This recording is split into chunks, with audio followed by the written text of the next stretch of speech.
আসসালামু আলাইকুম প্রিয় বার্সা ফ্যান্স, প্রিয় কুলার্স।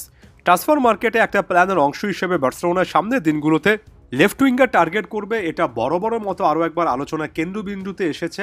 এর আগের সিজনটার শুরুতেও ট্রান্সফার মার্কেটে কিন্তু বার্সার একটা প্ল্যান ছিল লেফট উইঙ্গার পজিশনে বিশেষ করে নিকো উইলিয়ামসের মতো একটা প্রোফাইলকে আনা। সেটা শেষ পর্যন্ত খুব একটা বেশি ভালোভাবে শেষ হয়নি এবং সে জায়গা থেকে বার্সেলোনা সিজনটা শুরু করেছিল এমন একটা সিচুয়েশনে যেখানে বার্সার কাছে খুব একটা লেফট উইংয়ে অপশান নেই। আনসু ফাতে নিজেকে হারিয়ে খুঁজছেন, তবে রাফিনা কিছুটা হলো আনলাইক একটা পজিশনে যে পারফরমেন্স দিয়েছেন তারপরে সে আলোচনাটা কিন্তু একেবারে থেমে গিয়েছিল। তবে আরও একটা ট্রান্সফার উইন্ডো যখন কাছাকাছি তখন আরও একবার এই প্রশ্নটা আসছে যে লেফট উইঙ্গার পজিশনে বার্সেলোনার আসলে একটা অপশন দরকার, না হলে ফাইনাল থার্ডের ডেপথটা সেভাবে থাকে না। লেফট উইঙ্গে প্রথাগত ডান পায়ের একজন উইঙ্গার আসলে বার্সার দরকার। এক্ষেত্রে নিকো উইলিয়ামসের চ্যাপ্টারটা বার্সেলোনা অলমোস্ট ক্লোজ করে ফেলেছে। বার্সা এই মুহূর্তে লামিন ইয়ামাল রাফিনা লেভেলের উইঙ্গারকে চায় এবং তারা মনে করছে নিকো উইলিয়ামস সেই এক্সপেকটেশনটা এই সিজনে সেভাবে ফুলফিল করতে পারেননি। বার্সার মতো একটা ক্লাবে আসার ট্রেনটা একটা স্টেশনে একবারই আসা উচিত। নিকো উইলিয়ামসের কাছে গত সিজনে সেটা এসেছিল, তিনি মিস করেছেন। এরপরে সেই ট্রেনটা তার আর পাওয়া উচিত না। এমন টাইপের কঠিন কোনো একটা যুক্তি নিয়ে যদি আপনি আসেন, আমি সেটার সাথে অনেকটা একমত।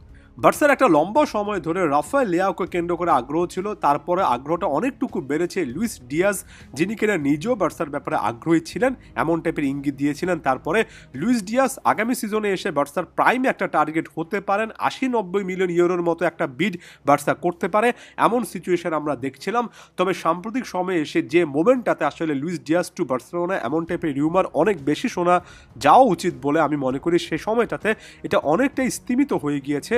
আরও একবার বার্সেলোনা ফাইন্যান্সিয়াল ফেয়ার প্লে নীতিমালাতে আসতে পারবে কিনা, 1:1 রুল বার্সার জন্য অ্যাপ্লাইড হবে কিনা, লা লিগার স্যালারি ক্যাপ বার্সাকে আটকে দেবে কিনা, এত প্রশ্ন আছে যে স্প্যানিশ মিডিয়া এই মুহূর্তে রীতিমতো ফলো করে নিউজ করছে যে লুইস ডিয়াজ টু বার্সেলোনা এই পথটা বার্সার জন্য কখনোই সহজ হবে না।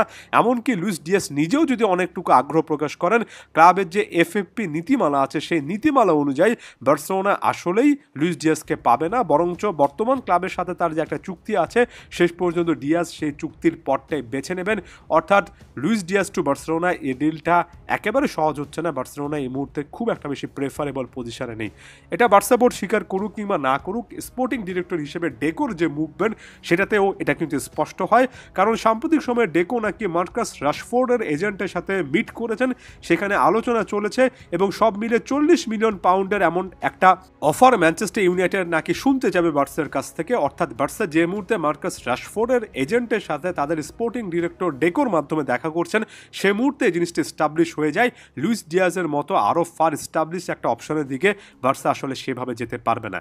এখন আমার কথা হচ্ছে, এখানে লুইস ডিয়াজের মতো একজন প্লেয়ারের স্বপ্ন দেখিয়ে শেষ পর্যন্ত মার্কাস রাশফোর্ড আসলে খুব ভালো একটা অপশান কিনা, এই জায়গা থেকে কে কিভাবে দেখবেন ব্যাপারটা আমি জানি না। এ সিজনেও আসলে মার্কাস রাশফোর্ড 20টা গোলে কন্ট্রিবিউট করেছেন, 11টা গোল 9টা অ্যাসিস্ট মিলিয়ে, সব মিলিয়ে ভালো একজন প্লেয়ার হিসেবে অনেকে মনে করতেই পারেন।